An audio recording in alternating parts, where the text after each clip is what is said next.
नमस्कार मित्रांनो, स्वागत आहे तुमचं आताच्या ब्रेकिंग न्यूजमध्ये. मित्रांनो, राज्यातील वेगवेगळ्या भागांना जोडणाऱ्या रेल्वे मार्गांची घोषणा केवळ कागदावरच राहिली असून पुणे नाशिक हायस्पीड रेल्वे मार्गाच्या कामाला सुरुवात करण्यात आलेली नाही. सध्या अहिल्यानगर, बीड, परळी, नांदेड, वर्धा या रेल्वे मार्गांचं काम सुरू आहे. मात्र त्यात देखील गती नाही.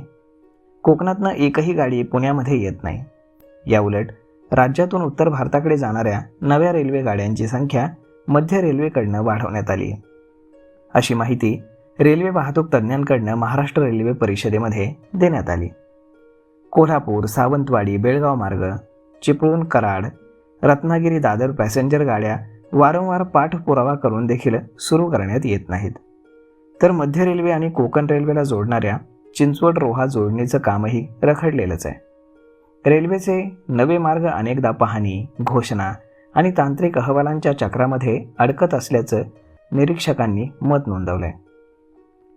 मराठी अभ्यास केंद्राच्या वतीनं भारतीय रेल्वे महाराष्ट्रासाठी कधी धावणार या विषयावरती परिषदेचं आयोजन करण्यात आलंय. या परिषदेमध्ये रेल्वे वाहतूक तज्ज्ञ अक्षय महापदी, वैभव छाया, अर्थशास्त्राचे अभ्यासक अजित अभ्यंकर, काँग्रेसचे नेते प्रशांत जगताप, प्रथमेश पाटील इत्यादी लोक सहभागी होते. राज्यातील रेल्वे मार्ग सुरू करण्यासाठी अनेक अडचणी सांगितल्या जातात, मात्र उत्तर भारतातल्या गाड्यांसाठी कोणत्याच अडचणी नसतात. हडपसर जोधपूर, पुणे जबलपूर आणि नुकतंच सुरू झालेली हडपसर बनारस गाडी अशी मोठी यादी सहजपणे सांगता येते.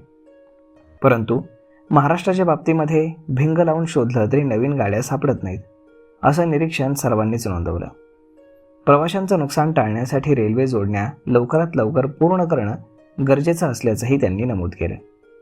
रेल्वेच्या जाळ्यासोबत एक अर्थकारण आकाराला येत असतं. रेल्वे मार्गांसाठी 50% गुंतवणूक राज्य सरकारकडनं करण्यात येते.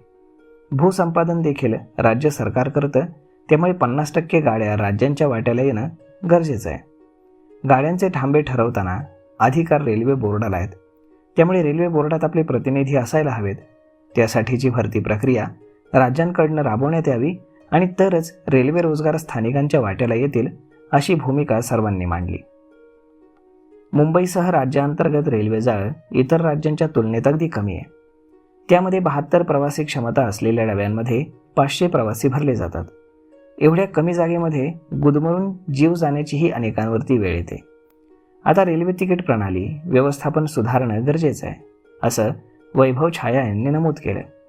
तर रेल्वेकडनं महाराष्ट्रावरती अन्याय झाला आहे आणि आता सर्वच पक्षांनी, लोकप्रतिनिधींनी आपापले पक्षीय मतभेद विसरून एकत्र येणं गरजेचं आहे, असं जगताप यांनी स्पष्ट केलं. प्रथमेश पाटील यांनी महाराष्ट्रातील रेल्वेचं जाळं आणि इतर राज्यातील परिस्थिती यावरती सादरीकरण केलं आणि प्राजक्ता जोशी यांनी याचं सूत्रसंचालन केलं. तर मग मित्रांनो, अशा पद्धतीनं पुणे नाशिक हायस्पीड रेल्वे मार्ग हा फक्त कागदावरतीच का दिसतो, तो प्रत्यक्षामध्ये कधी उतरणार, हा प्रश्न सर्वांनाच पडलेला आहे. तर मग मित्रांनो, हा व्हिडिओ, ही माहिती तुम्हाला कशी वाटली हे तुम्ही आम्हाला कमेंट करून नक्कीच सांगा. आणि जर तुम्हाला हा व्हिडिओ आवडला असेल तर आपल्या जवळच्या मित्रमंडळींसोबत देखील हा व्हिडिओ तुम्ही शेअर करायला विसरू नका. धन्यवाद.